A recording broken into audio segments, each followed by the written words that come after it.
I have a little reading I want to inflict upon you, and hopefully this will give you sort of an idea of where we're potentially going with this course. The feel for, well, the global ocean. I call this thing, I am lost. I am lost.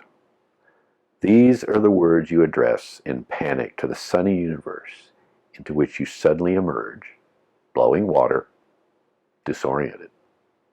10 minutes ago, maybe 20, you set some fishing lines and slipped over the side of your tiny craft, a floating wooden insect with two bamboo outriggers, with a cord linking it to your ankle. You were snorkeling, face down, in the ocean, sun on your back, staring down through the first 30 of 1,000 meters of water. The clear upper waters were flooded with tropical light. Bright sponge spicules drifted past, crimson and electric blue. Jeweled phytoplankton were streaming by, performing minute acts of chemistry which, much multiplied, sustain all earthly life. You dove down a few feet and looked up, viewing a shoal of garfish. Above you, their backs grazing the rumpled mirror of water and air. The occasional flying fish broke out and vanished. You consider this mirror of sea and sky, imagining the sky weighing down upon the sea, and the sea holding up the sky, wondering what exactly happens where they meet. Magnified enough, surely you would see a buzzing skin of molecules. Water molecules, and air molecules, so intermixed and saturated with atoms in common that it would be undecidable which medium they belong to. At what point do these milling particles become waves? Your thoughts are lost between boundaries. Suddenly, an awareness breaks through that something is missing. There's a steady tug at your ankle, but it's too light. The long cord trails downward, still firmly knotted to your foot. The boat is gone. Your first act of panic is to spin in the water while trying to stand up. Once, twice, 3 times, quartering a featureless horizon. Nothing. You are anchored to the ocean by nothing more than 20 feet of thin rope.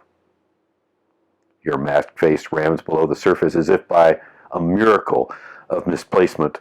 You might discover the boat floating at ease in a 4th dimension some fathoms below. Nothing.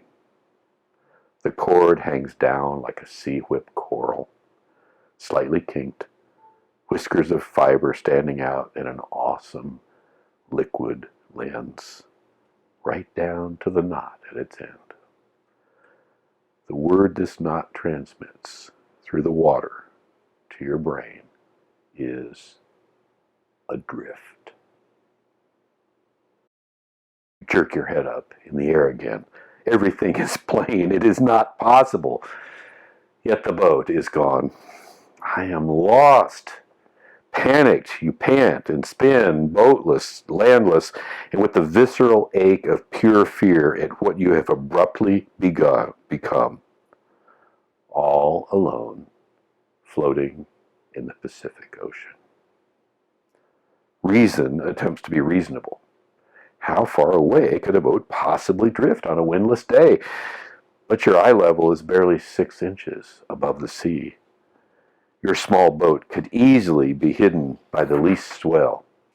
It is no doubt bobbing in and out of sight while you happen to scan the wrong horizon. In any case, something altogether calmer is taking over. A lassitude, a fatalism, whose roots reach back not to the beginning of your own life, but down into the sea itself. How is it possible to go within minutes from being fit and happily occupied to giving up life as if fatally injured? Fear returns in cycles. You scan the liquid waste beneath a brilliant sky and are set upon at intervals by this thought: this cannot be happening to me. But it is. Then, for a little while, it isn't. As you assess your chances of death by drowning, or by shark attack, or by exposure, into your mind comes a sharp image of your predicament. Lacking all coordinates, you see your own head occupying a fixed place. You see it sticking out of a vast expanse of curved blue ocean. A little round ball, burnished with sun, like the brass knob on the top of a school globe. In your moment of loss, you have diminished to a small point about which the entire earth turns. Welcome to Planet Ocean, where there are no boundaries except solid bottom and gas above, where there are no landmarks except a distant coast and the stars above, where 99% of all the living space in the known universe is within the mid-ocean, a realm of total darkness, near freezing temperatures, and intense pressure. A realm whose inhabitants never encounter a solid surface.